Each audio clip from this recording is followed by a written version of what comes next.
खबरें में खुश आमदीद। मेरे साथ आरमी भट्टी साहब, मैं सईद काजी। खबरें परवेज़ इलाही साहब और का जो है कल एक इंटरव्यू आया, आज एक बयान आ गया, इस पर हम बात करेंगे। कल क्या कह रहे थे, आज क्या कह रहे हैं। हार्स ट्रेडिंग रोकना किसकी ज़िम्मेदारी है।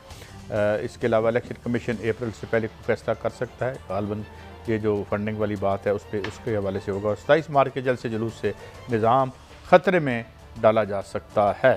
भट्टी साहब, कुछ काम ज़रा लंबा हो गया है, इस मुल्क की और अवाम की को माफ़ी हो सकती। बिस्मिल्लाहिर्रहमानिर्रहीम।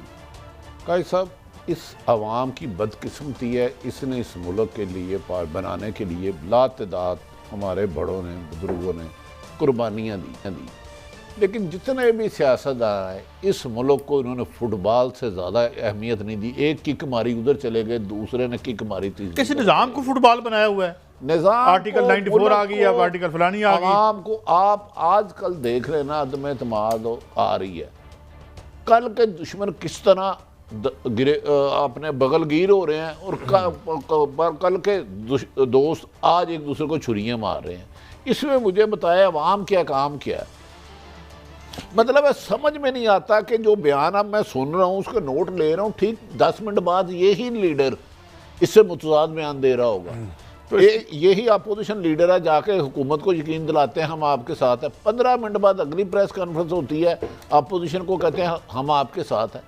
मतलब है तो यार कोई करैक्टर इस तरह तो नहीं होता। इमरान खान साहब कहते हैं, अभी किसी हदीस मुबारक सुना रहे थे कि वो सच के साथ रहता है। खान साहब, आप सच के साथ रहते हो, आपका तो सच से मुझे लगता है रिश्ता ही कोई नहीं रहा। अच्छा जरा सच ये नहीं है जो मैं चाहूँ, जो कादी सईद साहब चाहे। सच जो है जो अल्लाह और अल्लाह के रसूल ने कह दिया, जो बात कही है उस पर कायम रहो। क्यों कहते हैं मोमिन के पास मोमिन की 3 निशानी हैं, जो बात करेगा सच्ची करेगा, वादा करेगा पूरा करेगा। ये सियासत में तो ऐसे नहीं होना चाहिए। इस तरह तो आमतौर पे जब आप किसी हुकूमत या अपोजिशन दोनों में से मुझे बताए, जो पिछले दिनों से किसी एक जो हुकूमती इत्तेहादी हैं वो कहे हमने खान साहब के साथ रहना है, हमने नहीं हटना। यहाँ अपोजिशन का कोई एक बंदा जो मुनर्रा फारूकी ने वो सामने नहीं आ रहे। अब मुझे बताएं इसमें क्या प्रेडिक्शन। अभी कोई कह रहा था सिंध हाउस में उन्होंने रखे हुए हैं, वो कह रहा है पंजाब हाउस में रखे हैं, वो कह रहे हैं 10 लाख बंदों में से जाओगे, 10 लाख के बंदों से आओगे। मौलाना कह रहे हैं, वो क्या कोई वैशी जट कह रहा है, कोई डीजल कह रहा है। यार अखलाकियात का जनादा निकाल दिए इन्होंने। अच्छा ये अच्छा कादी साहब, ये गालबन स्पीकर हैं पंजाब असम्बली के, और हमारे आपको पता है बड़े मोहसन परवेज़ इलाही साहब से मेरी तो गप है। कह रहे हैं इनकी सोच से ज्यादा बेहतर नहीं। मलक साहब मलक साहब मैं आपकी बात सुन रहा हूं। मेरा ख्याल है हमारे सियासतदानों को संजीदा नहीं देते। नहीं, मैं आपको ज्यादा संजीदा लेता हूं, उनको कम लेता हूं। 172 से भी कई गुना ज्यादा है, तो अभी भी ये हुकूमत के इत्तेहादी बैठे हैं। यार अनबिलीवेबल बात है भाई। अगर आप ये तस्लीम कर चुके हो हुकूमत अक्सरियत खो चुकी है, आपके बकौल मेरे नहीं, प्रेस कॉन्फ्रेंस करवा दें उनकी। प्रेस कॉन्फ्रेंस खुद कहें जी हम अपोजिशन के साथ है, ये हुकूमत के साथ है। लोगों को आपने नफसियाती मरीज बना दिया। लेकिन साथ ही इसमें जो उन्होंने कहा, और पैम्पर तक की बात की, पैम्पर वो सुनी आपने पूरी तकरीर महर साहबा के प्रोग्राम? हाँ नहीं, सारी इंटरव्यू सुना है आपने? बड़ी यार कादी साहब एक जुमला अगले जुमले से वजनी है।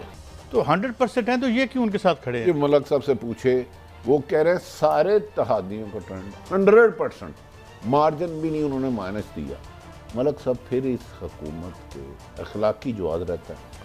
कोई नहीं रहता इसमें। मेरा हाल बहस ही नहीं। मुझे ये भी समझ नहीं आ रही कि वो भी कह रहे हैं। मुझे तो खबर की हद तक जो पता चला वही लगा कि काफ लीग का जो असूल उन्होंने पार्टी ने फैसला किया, और जो ताकत उन्होंने परवेज़ साहब को दी, उन्होंने कहा जी हमने CM बनना है। हमारी ना लड़ाई अपोजिशन से है, ना दोस्ती है, ना वजीर आजम से है। मतलब ये बना दें वो बना दें। उनका सिर्फ जो मैं उनकी पॉलिसी की बात कर रहा हूँ, एक असूली बात की, क्योंकि हमेशा उन्होंने असूल की सियासत की। आपको पता है असूल की वज़ादारी की सियासत की है।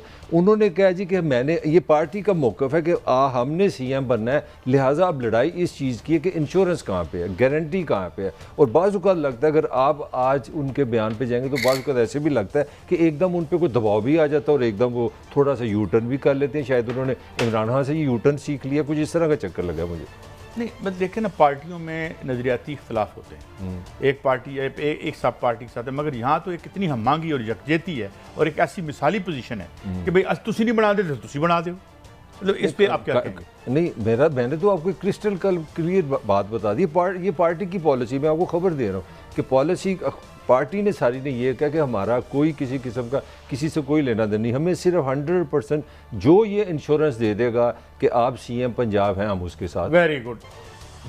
मलक साहब, इससे सख्त जुमला कि नैपियाँ बदली जाती रही हैं, सीखने का मौका नहीं दिया। मानी कि ये जिसके बारे में बात कर रहे हैं कि वो बेचारा वॉशरूम नहीं जा सकता, तो ये इत्तेहादी जो हुकूमत के और ये वो नहीं, मैं कहें आप कहें और बात है, अपोजिशन कहें और बात एग्जैक्टली हुकूमत के इत्तेहादी और नहायत ज़ीरक सियासतदान जो इस वक्त पंजाब असम्बली के स्पीकर हैं, एक आईनी ओहदा है, और इसके बाद भी अगर आप अगले दिन कुछ कादी साहब कर लें, मुझे बताएं, मैं तो कादी साहब आज सोच रहा था कि 8-10 दिन प्रोग्रामों में बैठना ही नहीं चाहिए, क्योंकि हम एक बात करते हैं 10 मिनट बाद जो मुंह से कहता है वो कहते हैं ब्लैकमेल नहीं होंगे। इमरान खान साहब बिल्कुल सही कहते हैं।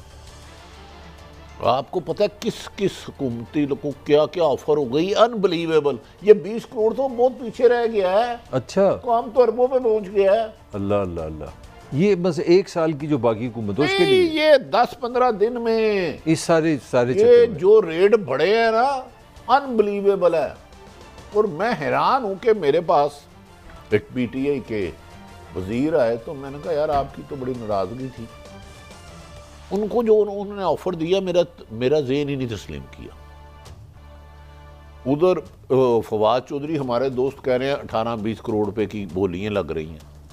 तो कादी साहब, क्या जमहूरियत के लिए आपने जैसे लोगों ने जो स्ट्रगल की थी, ये इस जमहूरियत के लिए की थी, अब मुझे कुछ अपनी भी तो रहनुमाई करें ना जरा।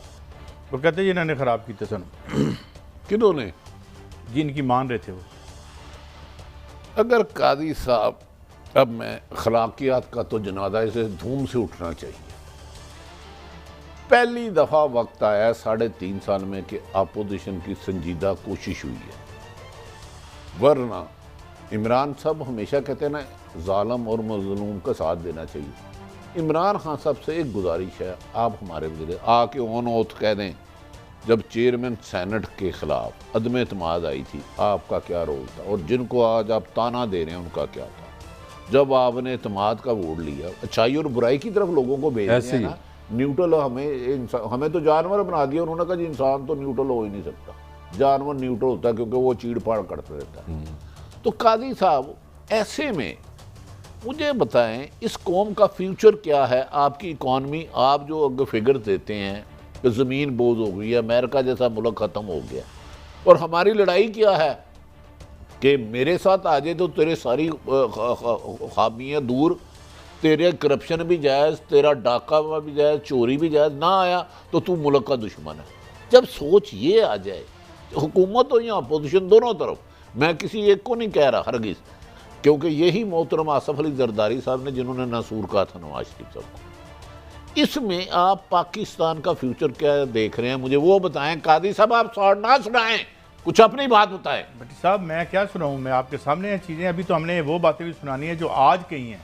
ये उनका कल का इंटरव्यू था। चले मैं आपसे लाइटर क्वेश्चन कर लेता हूँ। भट्टी साहब, लगता है इमोशनली आई कैन अंडरस्टैंड वो जो कहना चाह रहे हैं।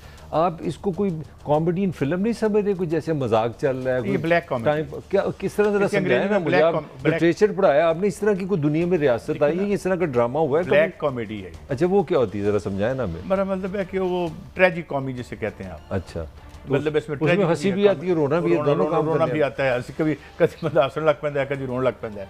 ये आपको पुरानी कॉमेडी नहीं याद नहीं लगता? जैसे कहीं मुनव्वर शरीफ कहीं रंगीला, कहीं आप अगर मुझसे पूछ रहे हैं, शहबाज शरीफ साहब ने पेट फाड़ना था जरदारी साहब का, घसीटना भी था। अब अगली काम अगर मुझसे पूछते हैं, जरदारी साहब ने जमानत दी है, आसान निकल जाता मेरा है कॉमेडी में, मैंने सही कहा। इनकी जिम्मेदारी शहबाज शरीफ साहब की जिम्मेदारी आसफ जरदारी साहब ने इनको दी है।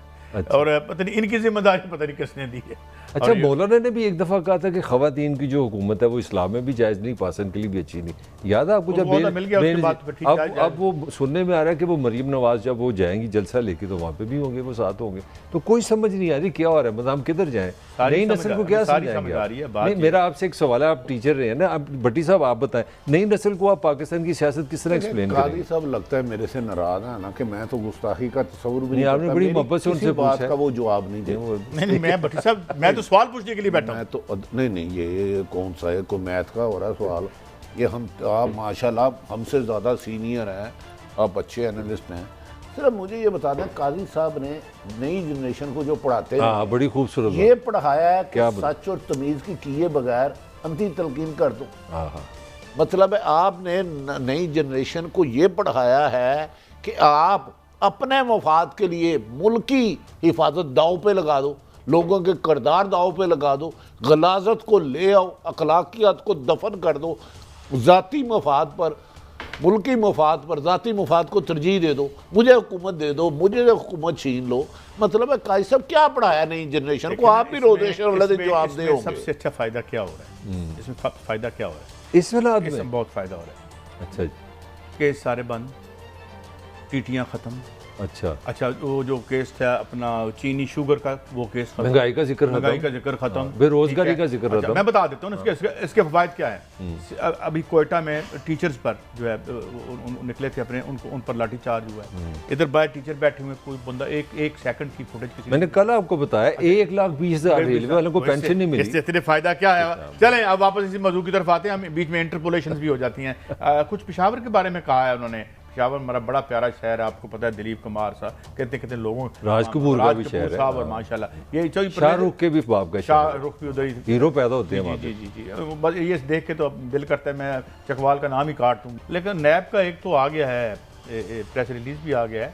कुछ खबरें ये भी हैं कि नैब के लोग भी जो है ना बड़े सुखी रह रहे हैं इस्लामाबाद में कुछ सरकारी रेजिडेंसीज में। काजी साहब आप प्रॉब्लम पे है मलक साहब, मैं कादी साहब तो हमें जवाब देने मूड में नहीं है। मैं 10-15 दिन वाला प्रोग्राम पहले निकालता हूँ। मेरी इतला थी इमरान ने मौजूदा मोनस लाई, एक वजीर वफाकी नैब को कहते ने उठाओ, नोटिस तैयार हो गया, फिर रोका गया।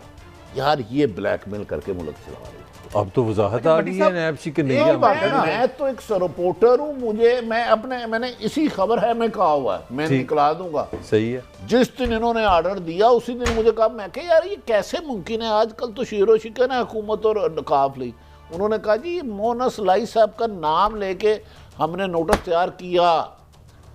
काजी साहब फिर हम कहते हैं मेरे बंदे खरीद रहे हो, किसी को नोटिस दे के झुका रहे हो, किसी का वापस लेके साथ मिला रहे हो।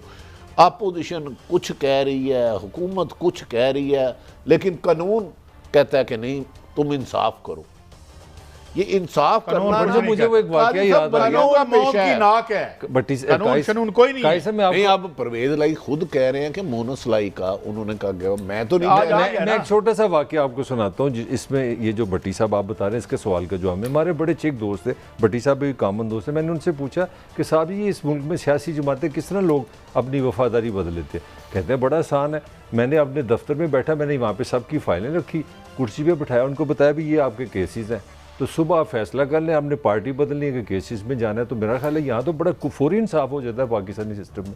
क्यों भट्टी साहब ऐसी है नहीं यहाँ पे? काजी साहब मेरी नज़र में तो जो ये काम करता है सरकारी अफसर, जो ये बात जो मैंने बताई आप भी इसके विटनेस हैं मेरे सामने। अच्छा एक और आज बड़ी गोल्डन किस्म की, काजी साहब असल इस मुल्क के मुजरम वो हैं जो इंसाफ का तराजू लेके ना इंसाफी। वाह वाह जबरदस्त। जो इंसाफ का तराजू, चोर ने तो चोरी करनी होती है, साथ में तो साथ करनी होती है, इंसाफ होना चाहिए। जो ये मोहतरम आपके वज़ीर-ए-आज़म कहते हैं ना, जालिम के साथ रहो, जालिम और मज़लूम का फैसला करना वलियों का पेशा है, इंसाफ करना।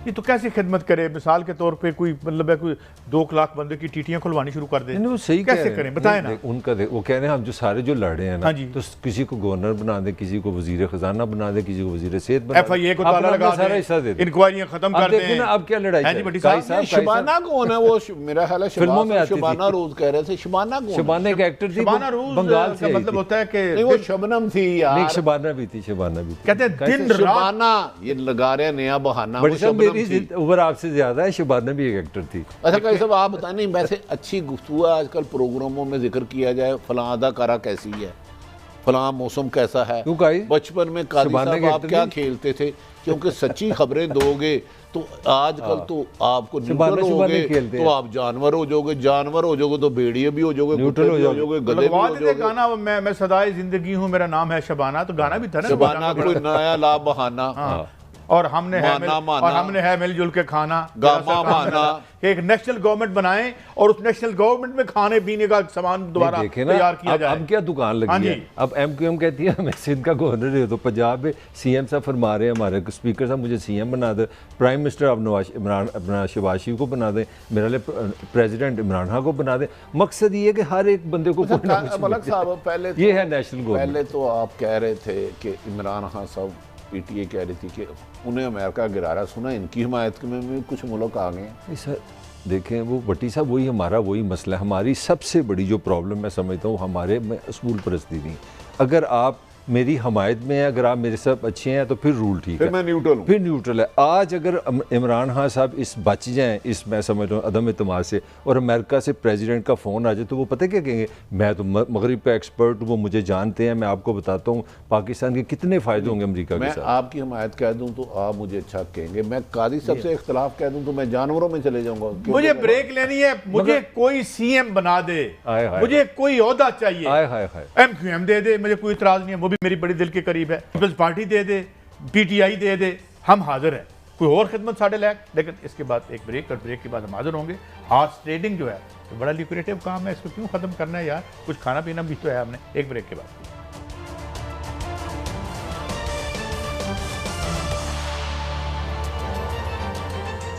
Welcome back. अच्छा भट्टी साहब, ये हॉर्स ट्रेडिंग रोकना किसकी जिम्मेदारी है, तो पता करो। उन्होंने मुबारकबाद दी जिस तरह उन्होंने अच्छे तरीके से काम किया हमेशा आज तक। कादी साहब हॉर्स ट्रेडिंग का जो बहुत ओपन आगाज हुआ 85 में, इससे पहले भी होता होगा, मेरे इल्म में नहीं। इंसान जानवरों से बदतर कीमतों में बिके, उन्हें छांगा मंगा रखा गया, और जिस किस्म की लवाजमात उनके पूरे किए गए वो मेरा एक आज भी जानने वाला, आप तस्वुर भी नहीं कर सकते समझने पाकिस्तान का। और वो आज भी ये सिलसिला उसी तरह जारी है, कभी खरीदने वाला बदल जाता है, कभी बिकने वाला बदल जाता है, लेकिन बिक रहे हैं ये। और बिकने के लिए हर कोई बेताब भी है, बेताब है, बेचैन है, खरीदने के लिए भी और बेचैन पे भी। इधर आपका ज़मीर मुर्दा हो सही, आपको मौत की हकीकत का यकीन ना हो। ये बात तो खान साहब ने भी कही है, जरा सुनाएं। मैं चाहता हूं मेरी कौम निकले और इस्लामाबाद में पहुंच के बताए दुनिया को कि हम सच के साथ खड़े हैं, हम अच्छाई के साथ खड़े हैं, हम इन चोरों के खिलाफ खड़े हैं, हम इन डाकुओं के खिलाफ खड़े हैं, हम इन मुनाफिकों के खिलाफ खड़े हैं, हम इन अमेरिका के गुलामों के खिलाफ खड़े हैं। मौलाना इमरान खान साहब, सच और अच्छाई इसका फैसला कौन करेगा? सच और अच्छाई का फैसला करना ही पैगंबरों का काम है। कादी साहब, जो भी किसी आदमी के पास जो एक शख्स जाता है, दोनों आजकल कस्में खा रहे होते हैं। मैं इस सच को कैसे मान लूं कि मलक अपना लूटा हुआ माल मेरे पे लगा रहा है तो ये अच्छाई है? मलक अपना लूटा हुआ माल कादी पे लगा रहा है। इत्तेज़ाज़ हसन साहब हैं, बस फिर उसके आगे हम बोल। Thank you very much Ittezaz Hasan साहब, you are always around to help us और एनलाइटन अस। हजूर, मैं सिर्फ इतना ये पूछना चाहूँगा कि एक अजीब कन्फ्यूजन फैलाया जा रहा है, कोई आर्टिकल 94 है कि जी क्या जब नो कॉन्फिडेंस अगर गो थ्रू करती है तो क्या उसी वक्त नया PM भी इलेक्ट हो सकता है, और जो फ्लोर क्रॉस कर चुके होते हैं वो भी वोट डाल सकते हैं, या दोबारा बुलाना पड़ता है जो सेशन है, और सदर के क्या इख्तियारात हैं इस ज़मन में? अगर ये सब होने जा रहे हैं तो kindly enlighten us and the peoples of Pakistan. जी इत्तेज़ाज़ साहब। जी, पहले तो एक बात मैं ज़रा अर्ज कर दूँ आपके इस प्रोग्राम में, सिर्फ 1 मिनट की बात। जी कि मेरे अब आजकल बहुत सारे फिर चले हुए हैं फेसबुक के पेजेस, और ट्विटर तो अब छोड़ दिया उन्होंने, तो वो फेसबुक का पेज बना के और पेश कर देते हैं मेरी तरफ से पैगाम। कोई वो नवाज लीग वाला इमरान खान के हक में के खिलाफ और इमरान खान उनके हक में मेरी तस्वीर इस्तेमाल हो रही है, ये सब फेक है। मैं दोबारा से कह देता हूं कि जो अकाउंट्स बने हुए हैं एतजाज अहसन साहब के नाम से, भले वो नून लीग के हमायत में बनाए गए हों या PTI के, वो तमाम जाली हैं और उनको जो है वो एतजाज साहब की राय ना समझा जाए। जी सर। जी बिल्कुल, थैंक यू। अच्छा, अब रही बात ये आपने जो कहा है, देखें जो इसका एक वोटर है, वो लाहौर से चला है, MNA है, और उसने जाके इस्लामाबाद में कौमी असेंबली में वोट डालना है। पहली तो बात यह है कि उसे कोई नहीं रोक सकता, ना स्पीकर रोक सकता है, ना कोई ऑफिशियल रोक सकता है, कोई नहीं रोक सकता। तो ये जो कहते हैं कि रोक लेंगे गवर्नमेंट वाले, ये बिल्कुल गलत है। ये रोकना, उसको वोट डालने से मना रखना एक क्रिमिनल ऑफेंस है और इसका फौजदारी मुकदमा होगा। हाँ, ये पार्लियामेंट के अंदर की प्रोसीडिंग हो, पर कुछ प्रोसीडिंग्स हैं जो पार्लियामेंट के अंदर होती हैं, वो लेकिन प्रोटेक्टेड नहीं होती। अगर पाकिस्तान पार्लियामेंट के अंदर आप किसी को गोली मार दें तो वो प्रोटेक्टेड तो नहीं होगी, वो privilege of precinct of parliament और स्पीकर वगैरह के से बाहर होता है। इसी तरह के किसी को वोट डालने से, मेंबर को वोट डालने से रोके, वो स्पीकर रोके या कोई और रोके, वो जुर्म है और उसके जुर्म उसमें बाकायदा FIR हो सकती है। दूसरी बात यह है या तीसरी बात यह है कि जब तक वो वोट डाल नहीं लेता और वो वोट उसका काउंट होगा, क्योंकि वो MNA है, वो अपनी पार्टी के खिलाफ चाहे वोट देता है, वोट उसका काउंट होगा, क्योंकि 63A में ये लिखा हुआ है, ये प्रॉक्सी प्रोसीजर लिखा हुआ है डिफेक्शन क्लॉज में, कि अगर वो डिफेक्शन करता है, वो अपनी पार्टी को वोट नहीं देता, अपने प्राइम मिनिस्टर के खिलाफ वोट डाल देता है, तो उसके बाद पार्टी हेड जो है वो उसको शो कॉज नोटिस देगा, वो शो कॉज नोटिस का जवाब देगा, पार्टी हेड चाहे बख्श दे उसको किसी वजह से।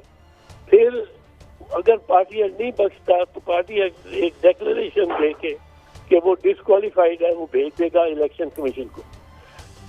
सारी इलेक्शन कमीशन 5 मेंबर बैठेंगे, वो उस केस की हियरिंग करेंगे, उसको MNA को बुलाया जाएगा, उससे भी उसकी दायरा ही हैज टू बी हर्ड, वो एक ट्रायल चलेगा। उसके बाद अगर इलेक्शन कमीशन कोई 10 दिन 15 दिन 20 दिन बाद कहती है कि ये डिस्क्वालिफाइड है, इसने फ्लोर क्रॉस किया है, इसने डिफेक्शन की है, तो उस सूरत में वो उस दिन से जिस दिन डिक्लेरेशन होगी उसका स्टेटस MNA का खत्म होगा। उस दिन तक वो चाहे नए वज़ीर आज़म की इलेक्शन हो, चाहे वो कमेटी की कोई मीटिंग हो, चाहे वो तकरीर करने का कोई मौका हो पार्लियामेंट में, हर लिहाज से वो पार्टिसिपेट कर सकते हैं। अच्छा इब्तिदा साहब, मैं जरा आपने बड़ा ही मकबूल किया और हर दूसरा आदमी आजकल यही सवाल कर रहा है। आप फरमा रहे हैं कि एक बंदा MNA साहब गए, उन्होंने वोट कास्ट कर दिया, जब तक उसे इलेक्शन कमीशन डिस्क्वालीफाई नहीं करता,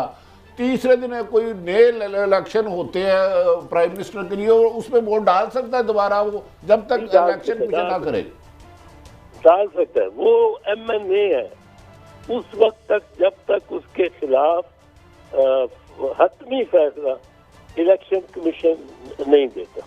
अच्छा इतना सब एक और रहनुमाई कर दे, आज फ्लोर क्रॉसिंग की 28 तारीख है काउंटिंग की, अगर उस दिन अदम एतमाद कामयाब हो जाती है तो फिर फर्दर क्या होगा? उसी दिन से प्राइम मिनिस्टर नहीं रहेंगे या कुछ दिन रहेंगे वो? या मैं एक बात ऐड कर दूं, क्या उसी सेशन में नया PM इलेक्ट किया जा सकता है?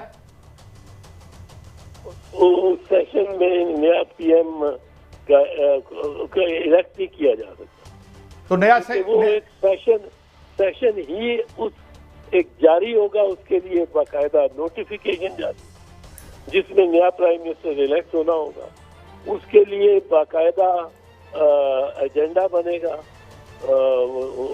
ऑर्डर्स ऑफ द डे आएंगे और फिर वो होगा।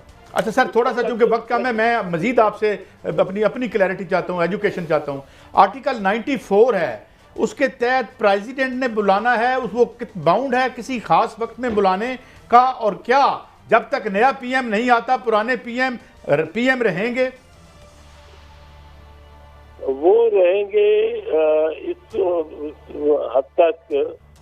ये वो प्रेसिडेंट उनको कह सकता है रहने को। प्रेसिडेंट जो प्राइम मिनिस्टर निकल रहा हो, निकाला गया हो, या उसको कंटिन्यू करने का अंटिल सक्सेसर इज इलेक्टेड, ये वो कह सकता है। ये प्रेसिडेंट का इख्तियार है और वो उसी तरह का प्राइम मिनिस्टर होगा जिस तरह वो प्राइम मिनिस्टर था, उसके पास तमाम इख्तियारात होंगे। और क्या ये सर बाउंड है प्रेसिडेंट के खास स्टिपुलेटेड टाइम में नए पीएम के लिए इजलास बुलाए या ना बुलाए, उसके तहत क्या इख्तियार है सदर मोहतरम? नहीं, कोई बात वो कोई नहीं है इसमें। हुक्म है कि ये नहीं दिया हुआ कि 3 दिन के अंदर अंदर प्रेसिडेंट नया प्राइम मिनिस्टर इलेक्ट कराएगा, ऐसी कोई मियाद नहीं दी हुई। इत्तला साहब ये बड़ा अहम नुक्ता कर रहे हैं, इसी किस्म की प्राइम मिनिस्टर के बारे में कुछ इतलात आ रही हैं। अगर वो आप फरमाते हैं कि उनके खिलाफ नो कॉन्फिडेंस हो जाता है, प्रेसिडेंट साहब उन्हें कह सकते हैं आप एज ए पीएम काम करता रहे, तो वो 2 महीने इजलास नहीं बुलाते तो फिर वो 2 महीने वही पीएम रहेंगे। नहीं, इतनी बेबस ऑपोजिशन भी नहीं होती। अगर प्रेसिडेंट 2 महीने नहीं बुलाता तो ये रिक्वेजिशन दे के, स्पीकर तो वही है ना, ये जो 1/4 मेंबर है वो उतने तो है ही ऑपोजिशन की तरफ से। ये 1/4 मेंबर रिक्वेजिशन देगा कि हाउस बुलाया जाए। हाउस 14 दिन के अंदर अंदर बुलाना लाजिम है स्पीकर के पास। उसका एजेंडा ये देगा इम्पीचमेंट ऑफ द प्रेसिडेंट। वो प्रेसिडेंट को इम्पीच करेगी ऑपोजिशन। और ये सिंपल मेजॉरिटी से होगा सर इम्पीचमेंट ऑफ प्रेसिडेंट, या 2/3 से होगा? नहीं, ये सिंपल मेजॉरिटी। और दूसरी बात ये कि जो पीएम डी सीट हो गए हैं, वो जो 14 दिन है, उनके पास कौन सा इख्तियार रहेगा और कौन सा नहीं रहेगा? उनके साथ इख्तियारात तो रहेंगे लेकिन निगरानों वाले होंगे। निगरान के जो निगरान केयर टेकर प्राइम मिनिस्टर है, उसके सुप्रीम कोर्ट ने जजमेंट दी हुई है। इख्तियारात बहुत महदूद है, बहुत मेजर फैसले नहीं वो कर सकता, कोऑर्डिनेंस वगैरह नहीं ला सकता, कोई लॉ में मेजर चेंज नहीं कर। क्या मेजर अपॉइंटमेंट्स कर सकते हैं या सैकिंग्स कर सकते हैं? नहीं, ये भी सुप्रीम कोर्ट ने कहा कि कोई मेजर अपॉइंटमेंट वगैरह भी नहीं। उसको अमानतन चलना चाहिए कि ये मामला 2 दिन, 10 दिन, 5 दिन में प्राइम प्रेसिडेंट हाउस बुलाए और प्राइम मिनिस्टर इलेक्ट हो, और उसके बाद इत्तला साहब ये जो फॉरेन फंडिंग केस है उसमें एक इल्ज़ाम है कि चेयरमैन पीटीआई ने जो इन्फॉर्मेशन दी है बैंक अकाउंट्स की वो सही नहीं है। उनके कहा 9 हमारे अकाउंट्स हैं जबकि स्टेट बैंक कह रहे 23 है। तो क्या इलेक्शन कमीशन इन्फॉर्मेशन दुरुस्त ना देने पे चेयरमैन पीटीआई को नाअहल करार दे सकता है, डिसीजन कर सकता है? ये इसके लिए तो ट्रायल होगा, यूं ही तो नहीं कर सकता, बगैर ट्रायल के तो नहीं कर सकता कि जी ये इसने इन्फॉर्मेशन गलत दिया है। ये चार्ज लगेगा, ये उस पर फर्ज्युम लगेगी, उसके खिलाफ स्टेट बैंक को पेश होके उसके नुमाइंदे को शहादतें देनी पड़ेंगी। उसके लोग समझते हैं, हर कोई समझता है कि ये अगर इल्ज़ाम लग गया या ये कर दिया वजीर आजम ने या वजीर दाखिला ने, या तो बस गया दूसरे दिन से वो नहीं रहा। एक चीज याद रखें, हर चीज के लिए सबूत, ट्रायल और ड्यू प्रोसेस लाजमी है। वो कितना वक्त लेती है, कई दफा डिले करते रहते हैं तो ज्यादा देर ले लेती है, लेकिन ये ऐसे मामलात हैं, अगर प्राइम मिनिस्टर को डिले किया गया इलेक्ट करने में तो सुप्रीम कोर्ट यकीनन इंटरफियर करे और मामला किसी और सुप्रीम कोर्ट के हाथ में चला जाएगा। वो जो एक पार्लियामेंट में ही होना चाहिए, वो फिर हम कहते रहेंगे कि जी सुप्रीम कोर्ट अपना दायरा बढ़ाती रहती है, तजावज करती रहती है, और फिर वो तजावज करना पड़ेगा अगर कोई प्राइम मिनिस्टर की अपॉइंटमेंट नहीं करते। लेकिन इस पे अगर डिले करता है, क्योंकि उन्हीं पार्टी का है प्राइम सदर साहब अलवी, उन्हीं पार्टी के हैं, वो कहते हैं जी इमरान खान को इसी तरह कंटिन्यू करो, तो ऑपोजिशन ये सेशन भी बुला सकती है, उसका अपना एजेंडा भी दे सकती है, उसमें इम्पीचमेंट ऑफ द प्रेसिडेंट भी रख सकती है।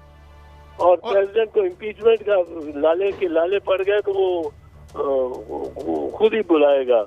अच्छा, इत्तेज़ाज़ साहब, अपना साद रफीक साहब ने कहा कि हुकूमत की तरफ से ये कहा गया कि हम MNS को जाने नहीं देंगे और आने नहीं देंगे अगर उन्होंने फ्रॉड क्रॉसिंग की, तो सुप्रीम कोर्ट इसका नोटिस ले। तो ये हो सकता है सुप्रीम कोर्ट ऐसा नोटिस ले सकती है?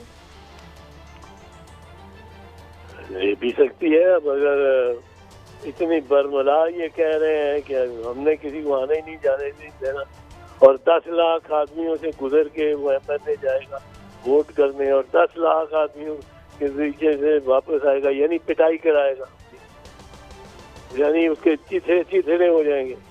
ये तो वज़रार को तो कमल मुझे नहीं समझ आती। और आखिरी सवाल मेरा इत्तेज़ाज़ साहब कि अगर PM दोबारा इलेक्ट नहीं हो पाता किसी वजह से, तो फिर क्या असेंबलियां खुद ब खुद डिसॉल्व हो जाती हैं? हाँ, अगर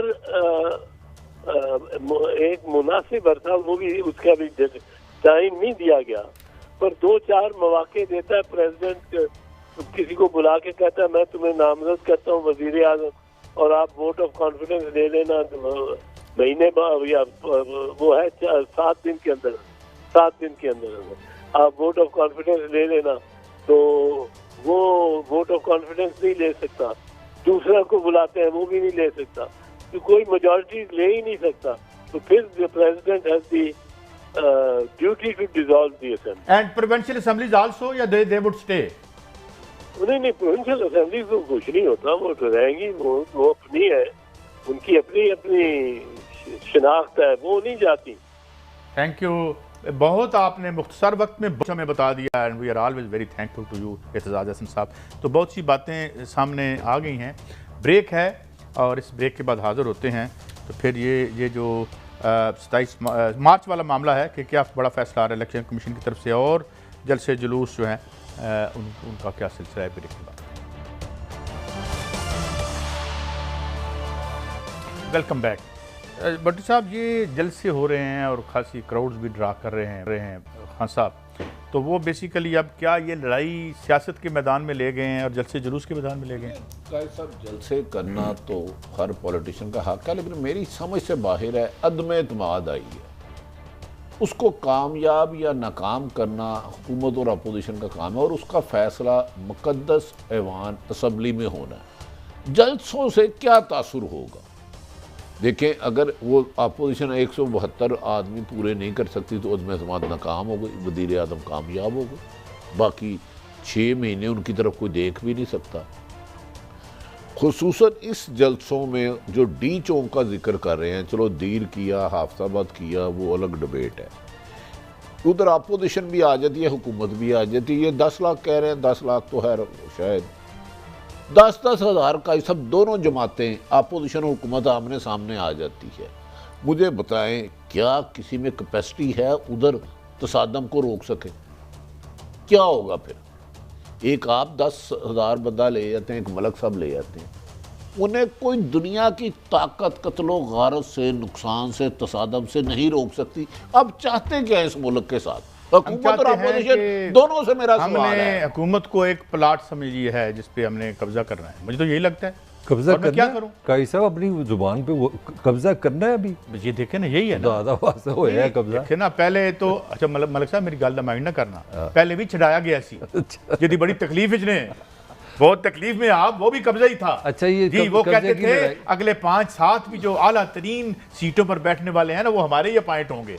वो तो अपने पैदा होने वाले 7वीं नस्ल को भी कहते थे बेटा तू ही प्राइम मिनिस्टर। अच्छा, ये जो मार्च है ना, इस मार्च में मैं थोड़ी सी आपको खबर दे दूं कि नून ने ना पूरी अपनी एनर्जी लगाने का फैसला कर लिया। तो नून ये जो 27 को उन्होंने कहा है ना, अपना कॉल 25 को जो दी है कि वहाँ पहुँचना है, तो हमजा शहबाज चलेंगे यहाँ से साउथ पंजाब से, वो सारे अपनी पार्टी के लोगों को बहुत बड़ा एक समुंदर इंसानों का, जो आप समझ गए मैं क्या कहना चाह रहा हूँ, लाहौर लेके आएंगे। वहाँ से लाहौर से मरीम नवाज़ उसको कंट्रोल कर लेगी। मरीम नवाज GT रोड से लेके जाएगी पिंडी। तो हमजा साहब लाहौर से वापस जुनून में वो फिर मतैती में आ जाएंगे ना, वो फिर समझा कादी साहब नहीं। आगे थोड़ा सा मैं बता दूं, फिर पिंडी से फिर अपना शहबाज शरीफ साहब सदर जो मुस्लिम लीग नून है वो कंट्रोल संभाल लेंगे। पिंडी से इस्लामाबाद वो लेके जाएंगे। तो आपको एक जहाँ पे 20 लाख लोग अपना आ रहे हैं, PTI से मेरा हो सकता है 20-30 करोड़ इधर से भी आ जाए। तो ये कितने हज़ार लोगों का जमे गफीर होगा? मेरा ख्याल है ये 1000 तो 18,000 बंदे ही आए थे।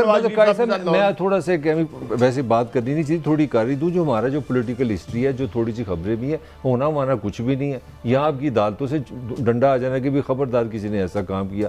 बाकी आपके कुछ ममालिक, कुछ ऐसे ममालिक भी हैं जो आप पे आंख रख के बैठे हैं, देखें कहीं ना कहीं से डंडा आ जाना, सब ठंडा ठार काम हो जाए।